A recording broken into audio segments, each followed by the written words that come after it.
I'm Craig Steely. I'm an architect, and I'm the principal of Craig Steely Architecture. Our office is in San Francisco, but we do lots of work in Hawaii.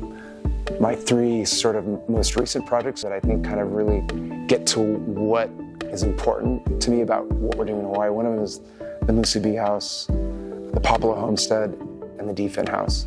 I mean, the houses really become kind of a reference point to the vastness and the weather patterns and nature you see on the Big Island of Hawaii. I feel like they're all unique and they're all moving through, but when I look at them, there's certain things that I think are really strong. And one of them is this like a simple, legible plan that's kind of like a geometry or geometric shape.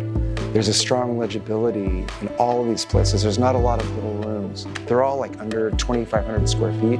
They're not giant houses. I mean, when you start building giant houses, it just becomes like you're just doing bubble diagrams. You know, you're just connecting spaces, and big houses start to look like oil tankers. You start to lose the architecture. So I think there's like a scale where you can really bring architecture into it. So I think that's something that sums up these three houses is they're not big, but they feel big because you're sort of inside and you're outside. You don't know where the house stops and the outside begins. Like Defin in particular is a viewfinder. We just started calling it that because it looked like a big skeg on top of an old surfboard, but it functions in the same way. It's a curve, so you walk into the view and you kind of see all around it. The view is just everywhere, but that upper piece gives you direction.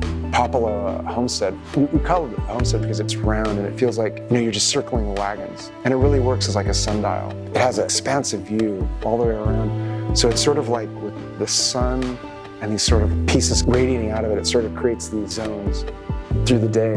I think it helps you sort of calibrate like a timepiece. Musubi is a little different. The thing that was really interesting about it is the grass sort of blows and it really looks like waves on the ocean.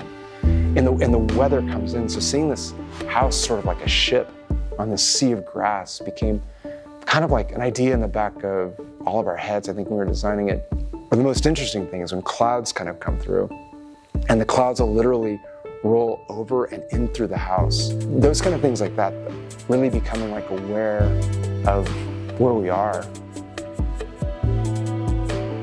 So I was actually pretty excited when AETHER asked me to do this because I think one of my favorite sort of shop spaces in San Francisco is the stacked AETHER container stores. I mean, what's interesting about the AETHER space is that it functions like the Musubi, like Defin, like Popolo Homestead as sort of an object, but also as architecture. It's not like a typical showroom.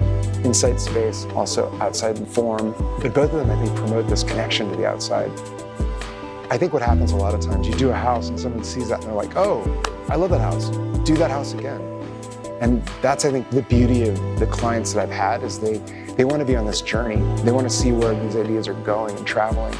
We can just build a house, but it's great to have these clients that give us the opportunity to build these like really unique spaces that really are bespoke for this site and for them.